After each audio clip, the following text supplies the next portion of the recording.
One day, a firefighter named Cooper takes his only daughter Riley to a concert as a reward for her good grades. Outside the venue, they join a crowd of girls to watch the singer named Lady Raven get off her bus. Then they get in the queue at the entrance and Cooper notices some cops around. Once inside, he also notices that there are officers all over the place. Cooper tries to be a good dad, recording Riley when she joins a dancing group and buying her some snacks. He finally gets her to talk and learns that at school Riley is always being excluded by the other girls, especially by a girl named Jody. As they walk around, Cooper notices more cops and extra security cameras. Eventually, they get to their seats and get to hear the opening band while Cooper sees that the cops are in that arena too. The concert starts and Cooper has to cover his ears to deal with all the screaming. After a few songs, he tells Riley that he's going to the bathroom. However, once he's in the stall, he actually uses his phone to check on a security camera. It turns out Cooper is a serial killer and checking on his latest victim, Spencer, who has been trapped in his secret house. Then Cooper washes his hands and hallucinates his mother standing near him. As more police vehicles surround the venue, Cooper leaves the bathroom but is blocked by Jody's mom. She explains teenagers are weird sometimes and promises that her daughter will start including Riley in activities soon. Cooper ignores her and returns to his seat just in time to hear Raven talk about her missing father and how she learned to move on. She asks her fans to use their phones' flashlights and the place lights up while she plays the piano. At that moment, Cooper notices the police taking another man away from the crowd. He looks around and finds that there are officers in the line behind him. During a break in the singing, Cooper and Riley go to buy a shirt, but their sizes are not available. The salesperson named Jamie promises that there are more coming, and Cooper uses the chance to talk about the cops. Jamie says that it's supposed to be a secret, but tells Cooper that the police have found out that the serial killer known as the Butcher would be at the concert, so they have come to find him. Every person who leaves is being checked, and all the exits except for the backstage are being watched. Hearing this, Cooper laughs awkwardly because he's the Butcher. Afterward, he drags Riley through the venue while pretending he wants a snack, when actually he's checking the exits and confirming that they're all blocked by cops. Cooper then notices a drunk woman standing by the stairs and gives her a push to make her fall. The cops at the entrance run to check on her and Cooper tries to leave, only to discover even more police outside. With no choice, he goes back to the concert with Riley. Lady Raven announces there's a special guest and the ground opens for a platform to raise with another singer named Parker to show up. Cooper stares at the open hatch and tells Riley it would be fun to get in there to see where it takes them, but Riley declines his weird ideas. Then Cooper goes back to the shirt stand to find Jamie and tags along to the supply room.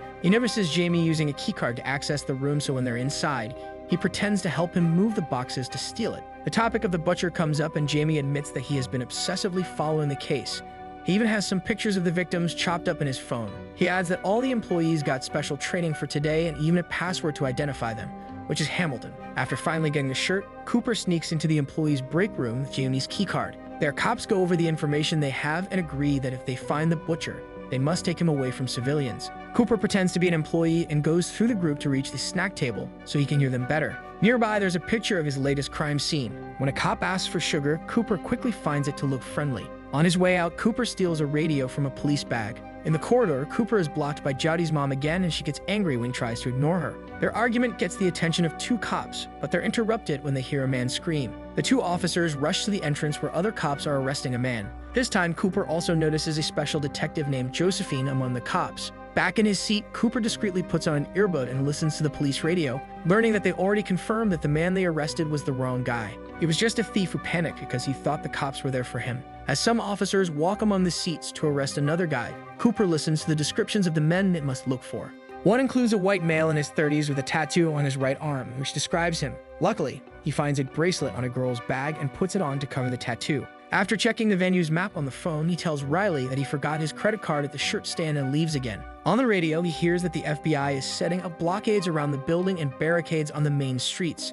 Cooper considers pulling the fire alarm, but he notices a security camera watching him. He also hears Josephine guessing that he would try the alarm trick. Instead, he sneaks into a burger stand and messes with the fryer. Once he's gone, a worker checks on the fries and finds 2 bottles floating in the hot oil. The bottles suddenly explode and the people scream in panic, getting the cops' attention. While everyone is distracted, Cooper steals an apron and puts it on as he goes to the roof. The police are present there as well, so Cooper tells them that he needed some air after the incident in the kitchen. The officers confirm his story on the radio, but still ask for the code, so Cooper says Hamilton. Still unsure, the cops ask for his card. Luckily, Cooper finds a wallet in the apron's pocket and a venue card that gets them off his back. Before leaving, he asked about Josephine. The cops explain she's a profiler who caught many serial murderers in the past. When he returns downstairs, Cooper sees the worker with severe burns and the hallucination of his mother standing next to her. Afterward, Cooper finds Riley, who is worried about his creepy behavior. He tells her that he got cornered by Jotty's mom, and Riley asks him not to worry about her classmates anymore because she has befriended the girls sitting next to her. When they return to their seats, Riley explains this is the part where Raven picks a girl from the audience to go on the stage and even see the backstage. Seeing that as an opportunity, Cooper approaches one of the crowd handlers and tells him that Riley recently recovered from a disease thanks to Lady Raven being her inspiration. As the cops get closer to Cooper's spot, luckily his plan works and Riley is chosen to go on stage. They both get backstage passes and the handler talks to a cop to let them pass. Riley is very nervous, but she still goes in when Raven calls for her, and Cooper tries to enjoy his daughter's happiness. In the crowd, Jody and her mom are furious to see Riley on the stage. After the song is over, Cooper notices a girl collapsing and picks her up, asking the workers for a place for her to rest. He's taken backstage right before Josephine can see him. Cooper helps the sick girl calm down and gives her some juice. The manager is really grateful for his help and lets them watch the end of the concert next to the stage. Cooper asks her if they can leave through the backstage door to avoid the crowd, and the manager agrees. Once the concert is over, Cooper hears on the police radio that every male in the venue will be checked on their way out. However, when he tries to leave with Riley, he discovers that the backstage door is also blocked. In a room nearby, Cooper overhears Josephine telling Raven that the cameras will have photos and data of every person who came to the concert. Getting desperate, Cooper approaches Raven and asks her to talk in private about Riley's condition. They enter her dressing room and Cooper admits that he's the butcher as he takes out his phone to show her Spencer in the cell. He adds that there's a button that allows him to release carbon monoxide into the cell, which would kill Spencer before the cops find him. If Raven cooperates, Cooper promises to let him go. Afterward, Raven tells the cops that Cooper and Riley are leaving with her, so they get to escape without getting checked by the police. During the ride, Cooper tells the driver where he left his car so they can be dropped off there. However, Raven asks Riley if she can visit her home. Riley gets excited and calls her mom for permission, and Cooper can only smile as he gives the driver his home address.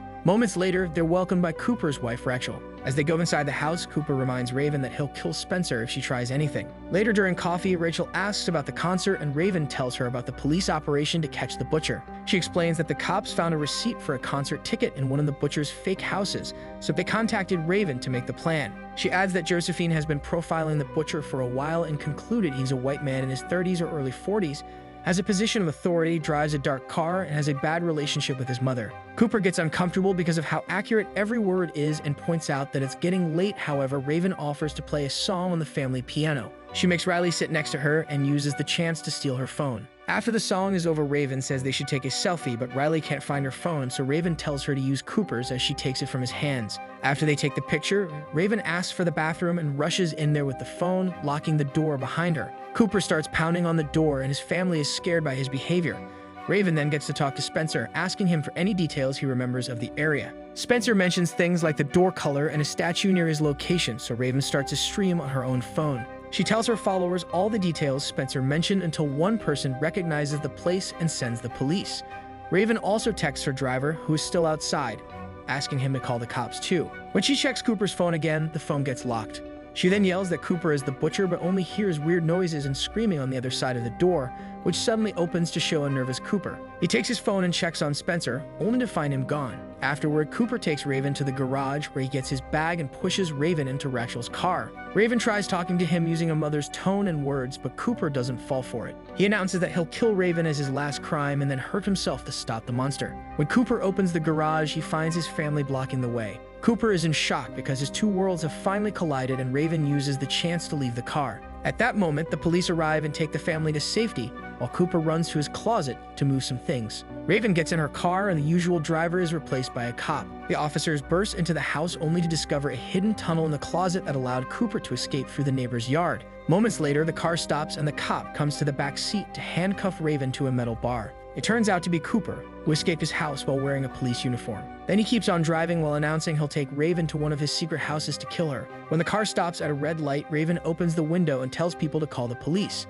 A crowd gathers around the car and don't let it advance. While Cooper notices his wife left some clothes in the car, Raven keeps struggling with her handcuffs until she manages to rip the bar off. She rushes out of the car as the police arrive, causing the crowd to step back. The officers open fire and destroy the car, but when they check inside, they find it empty. Cooper has escaped by putting on a hoodie and mingling in the crowd.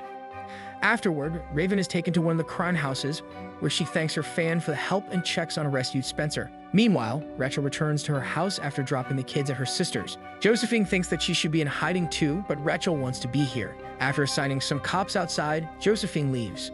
Rachel watches the video that they found on the security cameras of Spencer's kidnapping and makes some tea. Suddenly, she's startled by Cooper, who has sneaked in unnoticed. Cooper thinks his wife set him up, so Rachel admits it finally. She adds that some weeks ago, she started to suspect that Cooper was having an affair. However, she realized it was something else because his clothes smelt of hospital cleaning fluid. She also heard him lie to a neighbor in front of her in such a convincing way that it gave her chills. One day, Rachel followed him to one of his other houses and left the ticket receipt before anonymously calling the police, hoping they would prove her wrong. Cooper then grabs a knife and gets ready to attack, but Rachel distracts him by asking him to finish the pie Riley made, as today was supposed to be a celebration. Cooper agrees to eat after seeing Rachel take a bite. He explains how dead victims usually give him a sense of peace, but Rachel has made him angry, so he wants to kill her. Suddenly, Cooper starts feeling dizzy and realizes Rachel has found the sedatives in his bag, which she added to the pie. As he stands up, he hears his dead mother. Cooper cries and tries to approach her, only for the cops to surround him and tase him. Josephine joins in with another taser, and they successfully bring him down.